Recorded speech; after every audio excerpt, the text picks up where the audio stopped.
네, 김성애 비서관님 나오셨습니다. 안녕하십니까? 예, 안녕하세요. 예, 잘 계셨습니까? 예, 먼저 민주당 그 전당대 이야기부터 좀 예, 오늘 여쭤보겠습니다. 뭐 이제 결판이 나는데요. 예, 예. 어떻게 보십니까? 대의원 선거랑 여론조사 이 부분이 남아 있는데, 예. 대의원은 한 10,000여 명 되고, 그다음에 여론조사는 또 한 30% 반영이 이어서, 예. 그걸 가지고 뭐 20% 이상 여론조사에서 격차가 벌어지고 거기에서 김민석 후보를 정청래 후보가 앞지를 적에는 뒤집어질 가능성도 있다라고 하는데 그 사실은 거의 희박하다고 보고요. 예. 대체로 김민석 후보가 승리할 걸로 내다 보입니다. 그럼 이제 중요한 것은 이런 결과가 왜 나왔느냐라고 할 적에 저는 가장 큰 원인으로 호남 그 반도체 그렇게 해서 이제 호남에 대한 퍼주기, 이재명의 퍼주기가 작용을 했고 또 예. 하나는 두 번째로는 이제 유시민의 등장으로 해서 예. 호남 쪽 사람들이 옛날에 열린우리당과 민주당의 분당의 아픔 그 상처를 건드린 거 그래서 유시민의 등장의 역풍이 호남에서 불었지 않는가 이런 생각이 들고요. 그리고 마지막으로는 신천지 패착을 유시민의 등장으로 인해서 좀 묻히게 됐다. 맨 처음에 이제 김민석이 신천지 연관성 가지고 정청래를 공격하면서 패착을 둔 건데요. 예. 그 패착이 유시민의 등장으로 해서 뭐 서로 쌤쌤이 돼갖고 결국 유시민의 등장과 호남 반도체 이것이 김민석의 승리를 가져왔다 이렇게 생각이 듭니다. 근데 이제 지금 지나고 나서 보니까 호남 반도체가 결국은 김민석 당대표 만들려는 소재로 쓰였다 이렇게 볼 수 있겠네요. 그렇죠. 그러니까 호남 반도체는 애초서부터 여러 가지 난관이 많이 있는 겁니다. 첫 번째로 뭐 물도 그렇고 전기도 그렇고 또 인력도 그렇고 도대체 호남으로 반도체가 갈 수 있는 것이 그 가능성이 없는데 또 내려간다면 물이나 이런 것들을 생각할 적에 전력을 생각할 적에 최대로 내려간다 하더라도 제가 보기엔 새만금 정도 지역으로 전북 지역으로 내려가는 게 최선이었는데 네. 그걸 갖다가 어거지로 광주로다 갖다 들이밀은 건 바로 뭐 민주당 당대표 당권 투쟁 이것으로 이재명이 승부수를 건 것이죠. 이렇듯 이재명은 뭐 국가나 이렇게 경제나 이런 것들을 그거에 맞춰서 체계적으로 이렇게 고민하는 인간이 아닙니다. 그 인간은 자기가 필요하면 뭐 이런 얘기까지 뭐 필요하면 사람 목숨까지도 얼마든지 필요하면 취할 수 있는 그런 성격의 소유자 사이코패스이기 때문에 그래서 이번에 국가 대사인 반도체 산업마저도 그런 식으로 활용을 하고 있는 겁니다. 지금 근데 이제 그 민주당이 국민의힘하고 다룬 차이점 중에 지금 최고위원들이 보면은 이제 정청래 계열이 조금 약진을 하고 있거든요. 예. 그럼 당대표는 김민석, 예. 이재명이 하수인격으로 보이는 김민석인데 예. 최고위원들이 이제 정청래의 그 멤버들이 되면은 이게 당이 뭐 최고위가 해산되고 이럴 염려는 없나요? 예, 그런 가능성은 별로 없고요. 예. 지금도 이번에도 한번 보십시오. 지금 최고위원들 다 친청계 모아서 합산된 득표율이 한 45%가 됩니다. 지금 정청래가 얻은 득표율이 한 42% 정도가 되는데 예. 즉 3, 4%가 더 높아진 거지 않습니까? 예. 즉 이 3, 4% 정도가 바로 송영길한테 숨어있는 선호투표제로 숨어있는 표라는 겁니다. 결국엔 그렇게 해서 이 정청래는 최대 득표를 해봤자 선호투표제까지 까봤자 한 45%에서 46% 이게 나올 거가 확실하고요. 예. 그 외에는 이제 김민석이 될 건데 1차에서 50% 과반을 넘기느냐 아니면 선호투표제까지 보고서 넘기느냐 이 문제가 관건인 것이죠. 그런데 문제는 이제 3명이나 친청계가 된단 말이죠. 예. 친청계가 된다 하더라도 민주당에서는 이렇게 국민의힘처럼 집단으로 최고위원이 사퇴하면서 이렇게 당대표가 당대표를 끌어내리고 비대위로 전환되는 그런 당원 당규가 없습니다. 아, 없습니까? 예, 없고 또 대표가 얼마든지 또 2명이나 지명을 할 수 있기 때문에 예, 그렇기 때문에 더 끼워 넣을 수가 있습니다. 그렇기 때문에 그렇게 김민석 대표가 된다 하더라도 끌어내려져서 비대위로 전환될 가능성은 매우 적고요. 그런 측면에서 사실 국민의힘 당원 당규가 좀 문제가 있는 거죠. 이렇게 그러네요. 해서 국민의힘 당원 당규가 문제가 있어갖고 수시로 국민의힘은 1년 넘기는 당대표가 거의 없었지 않습니까? 요번에 장동혁 대표를 왜 빼고는 예. 이런 것들이 정말 국민의힘에서는 문제입니다. 그래서 국민의힘은 무슨 뭐 비대위 정당이 돼 있습니다. 그러니까 민주당은 그렇지가 않은데 이렇게 당원 당규에 당원들이 뽑은 대표를 순식간에 끌어내려서 비대위로 전환시켜 갖고 결국은 의원들 중심으로 뽑힌 원내대표가 비대위원장을 지명하는 예. 이런 기형적인 구조도 이번 국민의힘 당원 당규 고칠 적에 고쳐야 될 부분 아닌가 이런 생각이 듭니다. 지금 그 언론 보도를 보면은 친정청래 계열의 최민희, 이성윤, 한민수 예. 이렇게 3명이 들어간다고 하는데 그러면 이 3명이 만약에 최고위원에 들어가게 되면 김민석 당대표하고 이 친정청래 계열 최고위원들이 막 싸울 것 같은데 이건 어떻게 보십니까? 저는 뭐 조금씩 싸울 수는 있겠지만 제가 아는 최민희, 제가 아는 한민수 예. 이런 경우는 상당히 권력지향적이거든요. 예. 특히 옛날 제야 때서부터 저는 최민희를 좀 아는데 최민희는 항상 힘 있는 곳에 붙는 성향이 있습니다.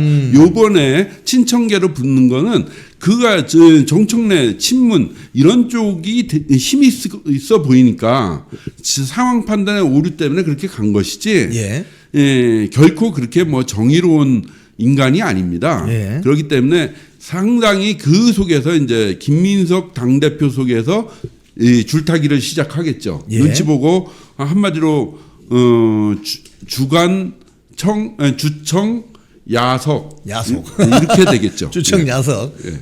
야 그렇게 되면은 지금 민주당이 지도부 또는 민주당이 사실은 어떻게 보면 호남의 옛날 우리 그 김성희 비서관님 비유한 것처럼 난닝구와 백바지의 대결이었는데 예. 이게 지금 열린우리당 시절에는 백바지 세력이 난닝구 세력을 제압했다면 예. 이번에는 난닝구 세력이 백바지 세력을 제압하는 그런 형국이라고 볼 수 있는데 예. 앞으로 전망은 어떻게 보십니까? 그 전망에서 김민석은 그냥 이재명의 아바타가 아니냐 이런 생각을 많이 하는 사람들도 있는 것 같습니다. 그냥 예. 이재명이 세운 사람이다. 그리고 지금 현재 뿌리를 갖고 있는 거는 친노, 친문, 친청 세력이지 않느냐 예. 이렇게 생각이 되는데 저는 일부 부분적으로 맞지만 그럼에도 불구하고 김민석은 또 호남 쪽에 일정한 뿌리를 가지고 있다. 예. 이렇게 생각이 들고요. 그러기 때문에 김민석은 서서히 그 뿌리를 더 강화하려고 하는 움직임을 보일 것이다. 이렇게 보이고요. 또 김민석이 그 뿌리를 강화하면서 결국엔 이재명 지지율은 계속 지금서부터 추락이지 않습니까? 더 나아질 전망이 전혀 없기 때문에 점점 더 당의 지지와 이재명의 지지가 디커플링 현상을 빚게 될 것이다. 그래서 즉 이재명은 30%대로 다 내려앉아서 계속 낮아질 거고 민주당 지지율은 계속 40%대 초반에 머무를 거고 이러기 때문에 이렇게만 한 10% 차이가 나거든요. 예. 그런데 계속해서 청와대 권력을 가지고 있다고 해서 막 강요하고 이것 좀 해라 저것 좀 해라 라고 강요하는 거에 대해서 김민석이 결코 좋게 볼 리가 없거든요. 예. 그렇다면 김민석도 서서히 이게 지지가 내가 더 높은데 당이 더 높은데 하면서 서서히 자기 세력을 강화해 나갈 것이고 예. 이것은 반드시 이재명의 친명 세력의 밑둥을 자르는 그런 역할을 하게 될 것이다. 그래서 결국엔 김민석이 이재명을 치는 그런 배신의 정국이 나오지 않겠는가 예. 이런 생각이 듭니다. 그리고 그것이 나올 시점이 내년 하반기쯤이지 않겠는가 이런 생각이 듭니다. 그러면 당이 열린우리당 시절처럼 분당될 가능성은 있다고 보세요? 예, 그 부분은 이제 김민석과 이재명의 관계가 아니라 바로 친문, 친노, 친문, 친청 이 세력 노빠 세력이죠. 옛날에 백바지 세력들. 이들은 지금 사실 민주당의 뿌리를 갖고 있는데 또 나이대도 이제 40대 중반에서부터 60대 초반까지 요 한참 정치를 할 나이대입니다. 예. 예, 정치를 한참 할 나이대고 또 어찌 보면 요번이 아니면 정치권에 등장하기가 힘든 상황입니다. 그런데 요번에 역시 지난번에 비명 행사처럼 요번 총선에서도 비석 행사가 나올 가능성, 비명 비석 행사가 나올 가능성이 있거든요. 예, 예. 그렇기 때문에 그들은 스스로의 활로를 모색하지 않으면 안 됩니다. 그런데 바깥에서는 지금 조국당이 있거든요. 예. 그래서 조국당하고 그들이 함께 연합을 하는 그런 형국이 좀 전개될 가능성이 있고, 다만 거기서 지금 친문, 친청 세력에게는 이 그들을 지도할 만한 수장이 없습니다. 지금 뭐 정청래는 요번 선거에서 이렇게 낙마하고 나면 상당 부분 오랜 기간 회복이 힘들 것 같고요. 예. 그 다음에 이미 김경수는 경남지사에서 떨어져 갖고 다시 한번 또 저기 당했고, 예. 조국도 여전히 평택 선거에서 이제 낙마해 갖고 회원하지 못하고 있고, 이렇기 때문에 그들에게는 구심점 주인이 없습니다. 그렇네요. 그 주인이 요번에 저는 이 추미애가 나서는 걸 보면서 예. 추미애가 정청래 낙선을 대비해서 예. 나섰구나 라는 걸 느꼈습니다. 그럼 추미애가 보수의 어머니라고 뭐 시중에서는 불리기도 했는데, 예. 그러면 당을 분당시키는 그런 촉매제 역할을 할 수 있다는 건가요? 예, 추미애가 원래 태어난 게 천성이 보수의 어머니이기 때문에 그 역할을 충분히 할 거라고 생각을 합니다. 아, 그러시군요. 그러면 분당 가능성도 보신다 이 이야기인데, 자, 그러면 반대로 이 국민의힘 쪽을 좀 이야기를 해보면, 최근에 그 개헌하자고 예. 뭐 양산의 김태호 의원은 마치 이재명의 메신저인 것처럼 역할을 하고 있는데, 이 개헌에 찬성하는 세력이 만약에 국민의힘에 뭐 10명 이상 된다면은 이재명의 개헌 작전이 성공할 수도 있는 겁니까? 이재명의 개헌 작전을 사람들은 착각을 하고 있는 것 같습니다. 이재명은 자기가 연임이 되기 전에는, 연임이 가능하기 전에는 개헌하지 않습니다. 그러니까 자기 연임이 되고 공소취소가 가능할 적에 개헌으로 가는 것이지, 지금 개헌론은 바로 친명 정당, 이재명 당을 만들기 위해서 정계 개편을 해야 되지 않습니까? 예. 그 정계 개편을 하기 위해서 에드벌론을 띄운 것이고, 개헌이라는 에드벌론을 띄운 것이고, 거기에서 이 국민의힘 중진들한테, 영남 중진들한테 추파를 던지는 겁니다. 아하. 추파를 던지고 그들을 끌어들이겠죠. 예. 끌어들이는데 더 중요한 것은 개헌론이 제기되는 것은, 개헌이라는 것이 그 블랙홀처럼 이 모든 이슈를 빨아들이기 때문에, 예. 빨아들이는 역할을 하면서 그 속에서 이재명의 재판 문제 이런 것들이 사람들 내리에서 사라지는 것이죠. 예. 국민들 내리에서 사라지고 그 속에서 자기들끼리 야합해서 공소 취소까지 가능하게 되는 예. 그거를 노리는 것이고, 실제 개헌 문제는, 실제 개헌하고 말고의 문제는 이재명 연임이 가능할까 아닐까, 여기에서 판단이 되는 것이지, 다시 한번 제가 호남 반도체 얘기를 했듯이 다시 한번 되새김질을 해서 확인해 드리고 싶은 건 뭐냐면, 이재명은 절대 국가와 경제와 이런 것들을 고민하는 인간이 아니다. 오직 자기 이해관계를 가지고 어떻게 하면 취할 것인가 말 것인가를 고민하는 인간이기 때문에, 개헌 문제도 국가를 고민하거나 아니면 정치를 고민하거나 이 차원에서 하는 게 아니다.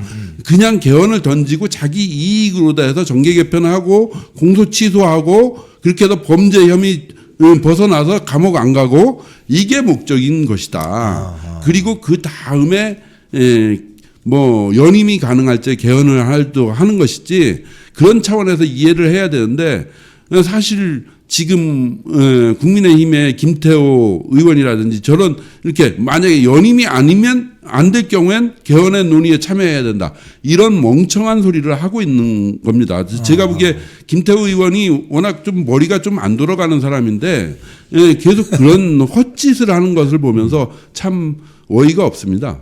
지금 언론 보도를 보니까 골프 회동을 한 사람, 국민의힘 의원들 보면 주호영, 박덕흠, 김태호, 송원석, 윤재옥 등이 있는 것 같고 요청을 받았는데 못 간 사람은 못 갔거나 안 간 사람은 신성범, 최영두.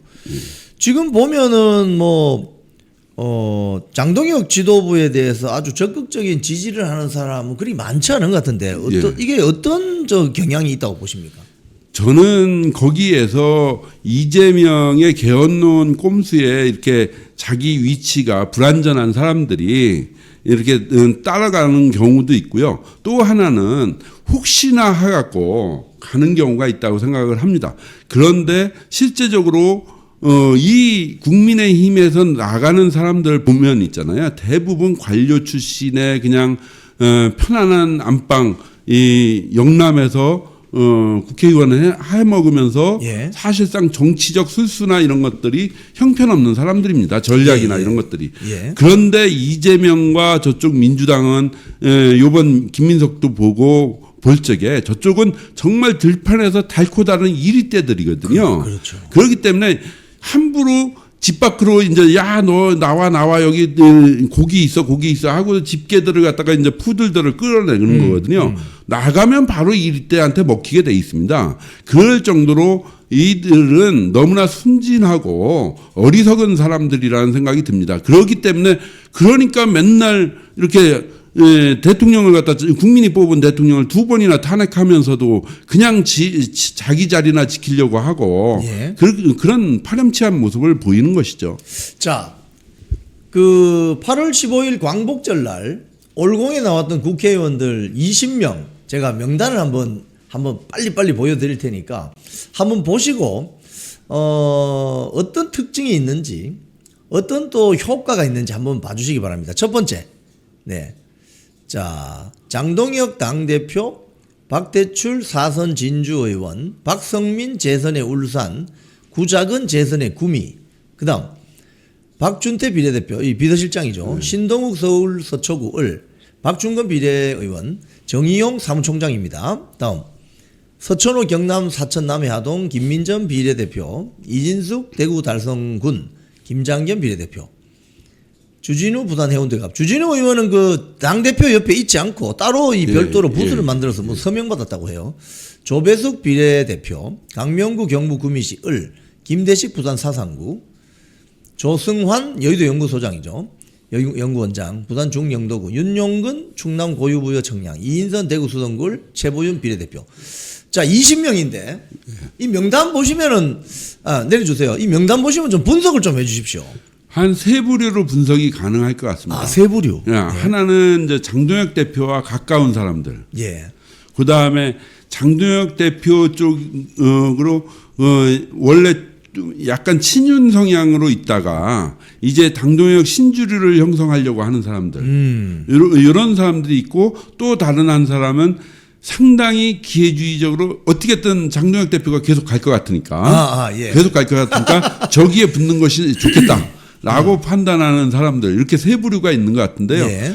대략적으로 저 속에서 서서히 요번 올공 투쟁을 통해서 부정선거 투쟁을 통해서 장동혁 계보가 만들어지고 있는 거 아니겠는가 그런 생각이 듭니다. 즉 장동혁 대표와 아주 가까웠던 사람들, 기본적으로 가까웠던 사람들이 한 5명 되고요. 예. 그 다음에 새롭게 이제 신주류, 장동혁 계보로 다 편입되려고 하는 영남 쪽의 친윤 성향의 사람들, 예. 거기, 그리고 그 다음에 이제 장동혁 대표가 계속 당권을 쥐고 연임해 나갈 것이기 때문에 함께 올공투쟁에 가는 사람들, 이런 세 부류가 있는데 거기에 또 다른 또 하나를 정당성을 한다면 적어도 저 속에서 이념 성향, 우파, 자유우파적 이념 성향을 가지고 그 올공투쟁, 부정선거, 재선거, 그 다음에 국민의 참정권 회복투쟁 그런 정당성에 이렇게 동의하는 그런 사람들로 이렇게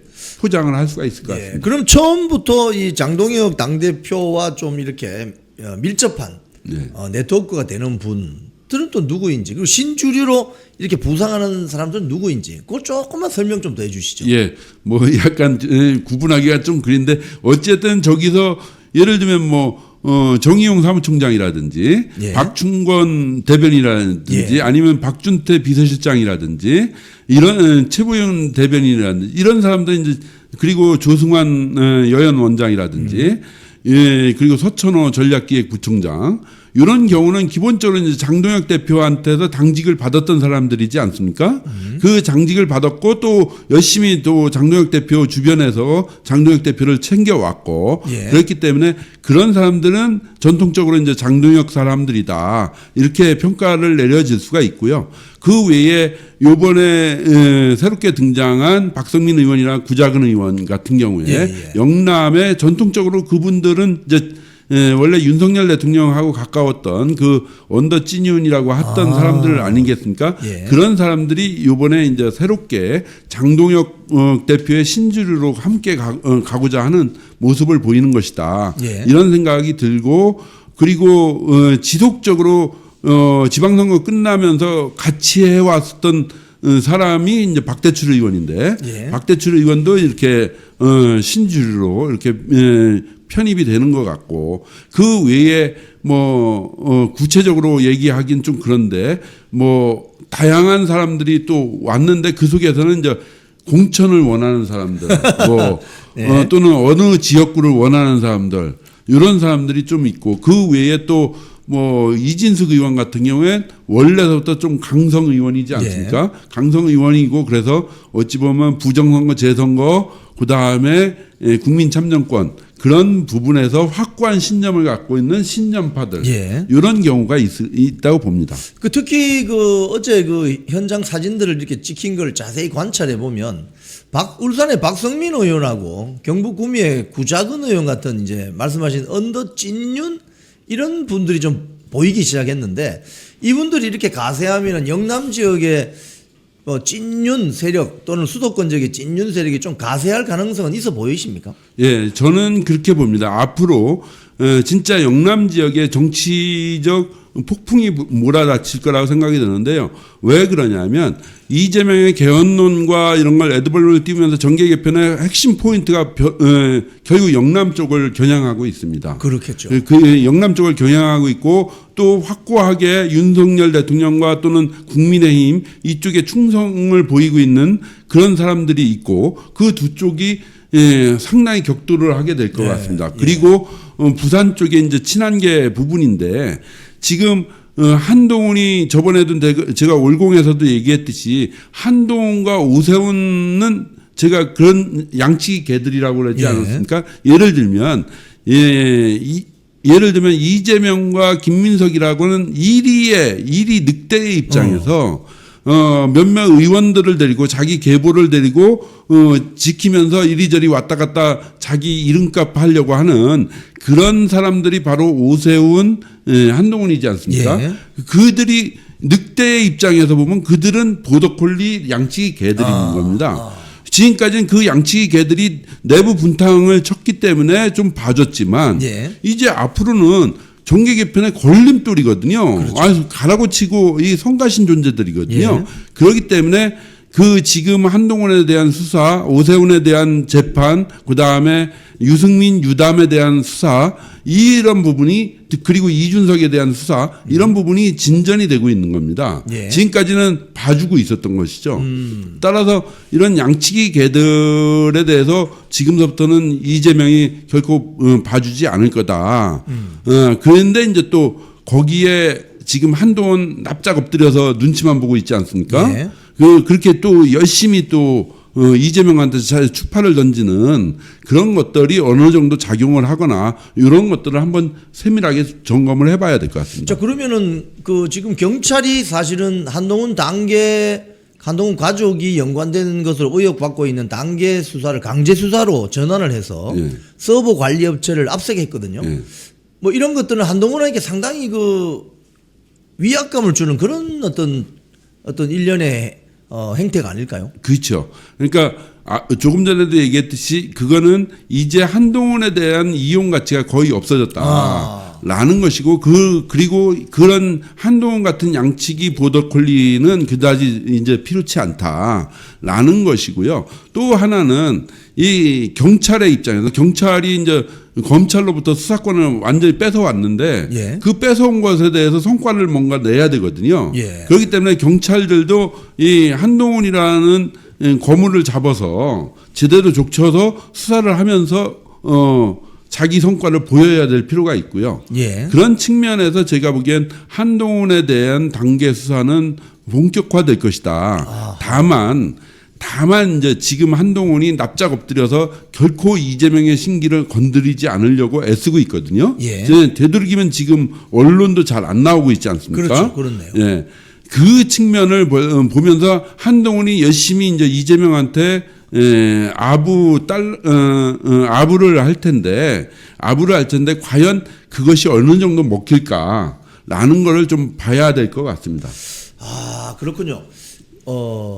스탈린, 소련의 그 공산주의자 스탈린이 서방 세계에서 소련 공산당을 돕는 서방 세계의 뭐 인텔리, 뭐 기자, 언론인, 뭐 정치인 등등을 쓸모 있는 바보들이라고 통칭한 적이 있는데, 아까 우리 김성애 비서관님 표현은 쓸모없는 이제 보더콜리, 양치기 개들 이제 용도 폐기되어서 이제 곧 쓰레기 하치장으로 간다. 예를 들자면 그런 비유인데요. 그렇게 이해도 되겠습니까?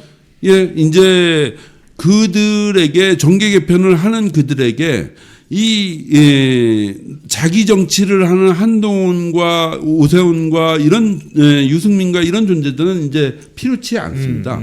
다만 온순한 양들이 필요할 뿐이죠. 그렇기 때문에 그들은 자기 정치를 하고 설치고 다니는 거에 대해서는 결코 봐주지 않을 겁니다. 쓸모 있는 바보들이 이제는 쓸모 없는 바보들이 되었기 때문에 용도 폐기된다. 그 현장을 우리가 곧 목도할 것 같습니다. 자, 이재명 지지율이 지금 40% 밑으로 떨어졌다는 뉴델리 보도가 있는데 이거 어떻게 보십니까? 예, 이재명 지지율은 계속 떨어질 것이고요. 왜 그러냐면 요번에 민주당 당권 투쟁을 하면서 자기와 같은 자기와 같은 계열인 김민석을 지원했었다는 게 명백히 드러났지 않습니까? 예. 그러면서 사실상 친노, 친문, 친청 쪽의 입장을 갖고 있는 민주당 당원들, 권리 당원들이 상당 부분 분개를 하고 있습니다. 예.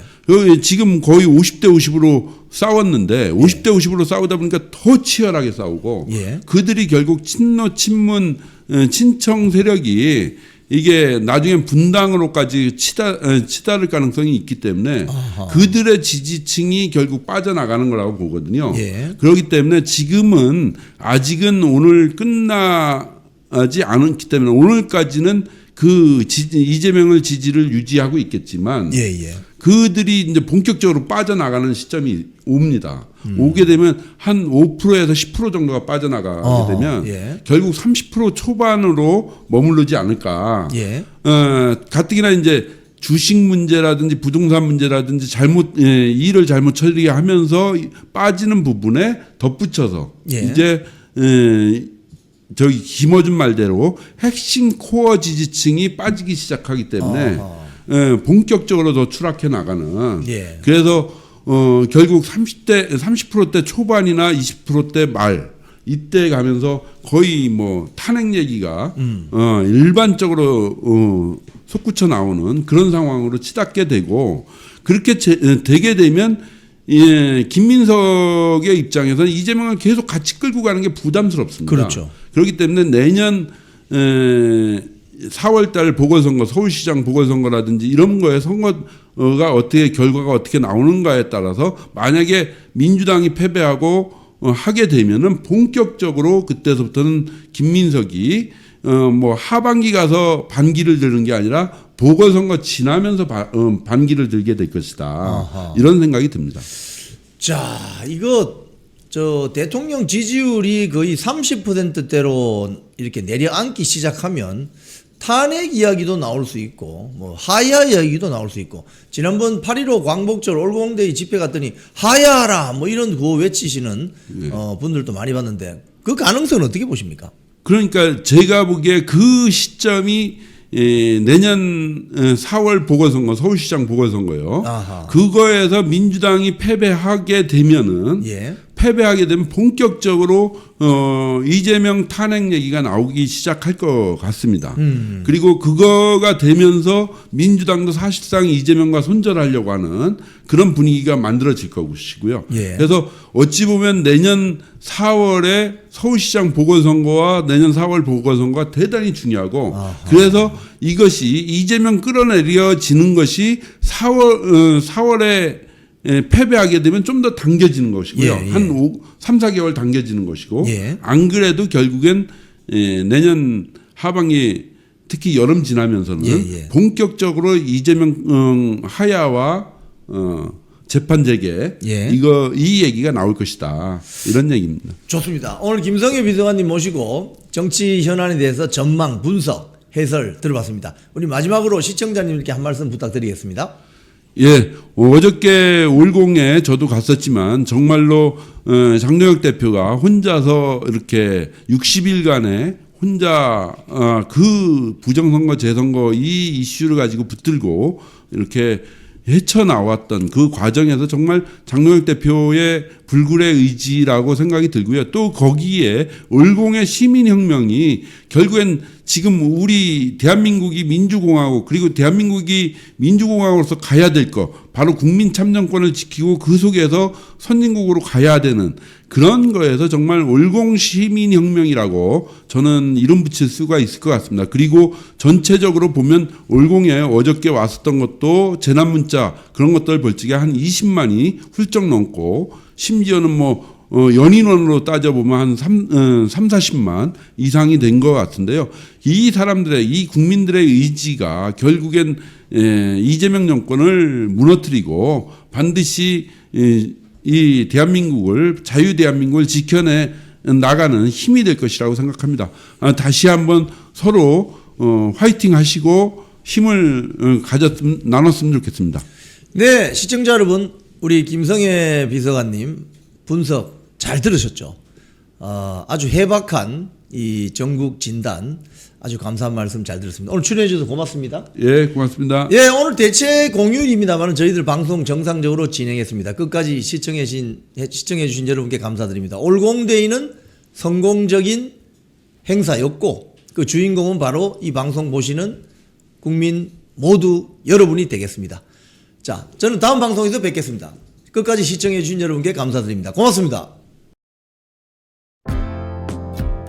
쿵TV를 사랑하시는 시청자 여러분, 대한민국은 지금 체제 전쟁 중입니다. 연성 파시즘 체제로 갈 것이냐 아니면 자유민주주의 체제를 지킬 것이냐, 이를 위해서는 결단과 용기가 필요합니다. 민주당의 정보통신망법이 통과되어서 오는 7월부터 시행이 됩니다. 이렇게 되면 언론 자유 훼손은 물론이고 자유우파 유튜버들의 산업 생태계에 심각한 지장이 예상됩니다. 여러분, 어떻게 해야 되겠습니까? 여러분들의 도움이 필요합니다. 여러분들이 우잘사 회원에 가입하셔서 대한민국 체제 전쟁에 승리하고 국민의힘 장동혁 지도부를 지켜내고 정보통신망법을 비롯한 언론 자유를 심각하게 훼손하는 여당발 공세에 대응해 주시기 바랍니다. 우잘사 회원 많이 가입하셔서 함께 가는 여정을 만들어 갑시다. 감사합니다.